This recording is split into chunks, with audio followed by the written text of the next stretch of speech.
Hello guys, welcome to my at cook channel. আজকে আমি পারফেক্টভাবে কিভাবে বিফ কাবাব বানিয়ে নিতে হয় বাড়িতে আজকে আমার পদ্ধতিতে আপনাদের দেখাবো যে কিভাবে সুন্দর করে বিফ কাবাব খুবই সুস্বাদু এবং রেস্টুরেন্টের মতো বানাবেন বাড়িতে। সমস্ত রেসিপিটা আজকে দেখে নিন। শুরু করে নেওয়া যাক এই রেসিপি। সর্বপ্রথম দেখুন এখানে আমি নিয়েছি 500 গ্রাম এরকম শুধু মাংস। দেখুন এখানে আমি নিয়েছি কোনো রকম বোন নেই বা কোনো রকম চর্বিও নেই, শুধুমাত্র মাংস নিয়েছি, ছোট ছোট করে টুকরো করে নিয়েছি।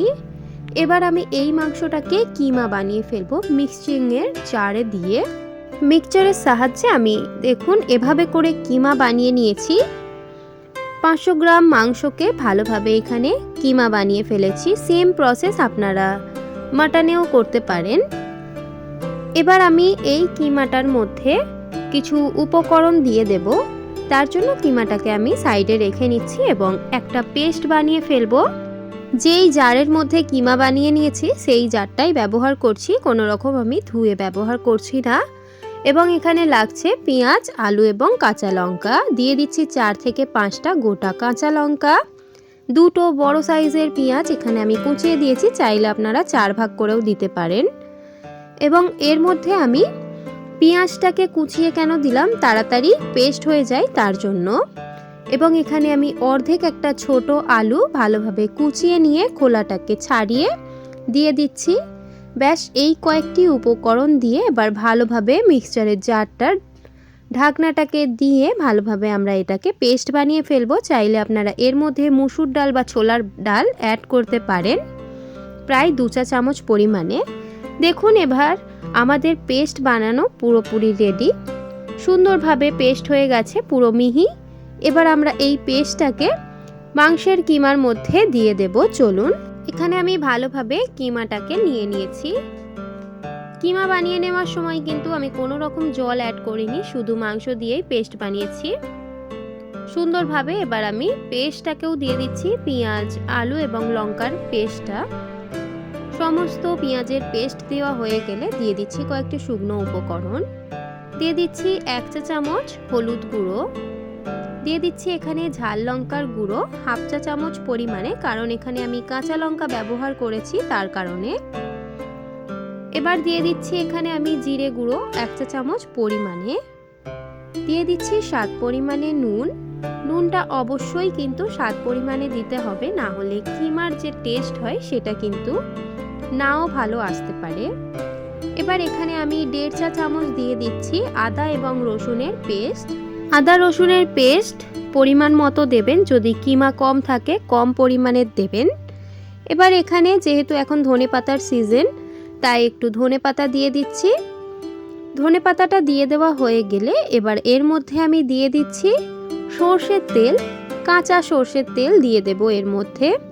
কাঁচা সর্ষের তেল যদি কিমার মধ্যে দেওয়া হয় খেতে খুবই দারুণ লাগে এবং কিমার মধ্যে একটা সুন্দর স্বাদ আসে। সমস্ত এই উপকরণগুলো দেওয়া হয়ে গেলে আমি হাত দিয়ে ভালোভাবে চটকে চটকে মাখিয়ে নিচ্ছি সমস্ত কিমাটাকে। মশলাগুলো পারফেক্ট দিলে কিমার স্বাদও পারফেক্ট হবে, এটা মাথায় রেখে কিমা বানাতে হবে। সুন্দরভাবে হাত দিয়ে দেখুন ঘুরিয়ে ঘুরিয়ে মশলাগুলোকে ভালোভাবে কিমার সঙ্গে মিক্স করে নিচ্ছি।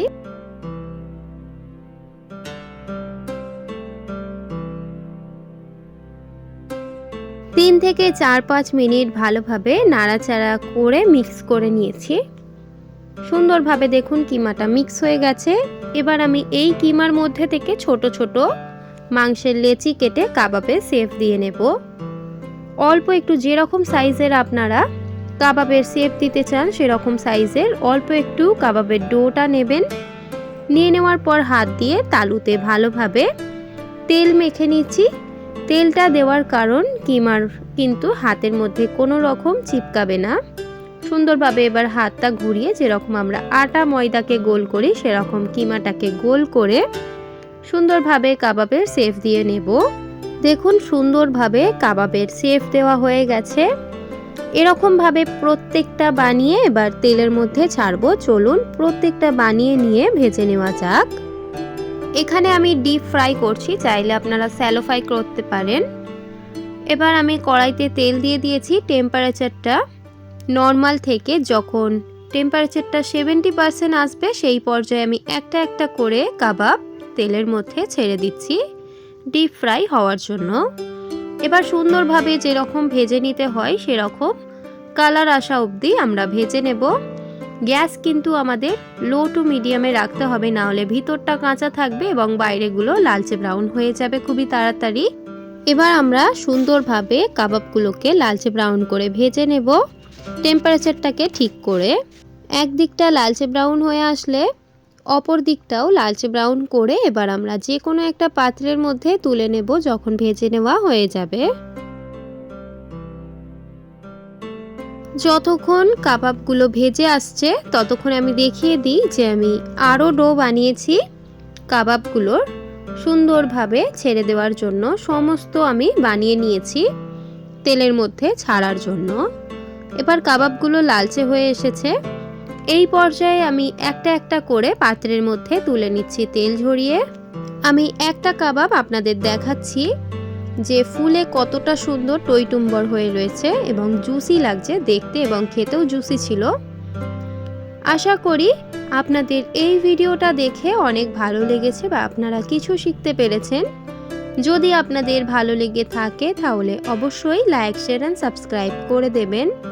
যদি আমার চ্যানেলে আপনারা নতুন হয়ে থাকেন অবশ্যই চ্যানেলটিকে সাবস্ক্রাইব করে আমার পাশে থাকবেন। দেখা হবে নেক্সট ভিডিওতে। আজকের এই ভিডিওটা দেখার জন্য আপনাদেরকে অনেক অনেক ধন্যবাদ।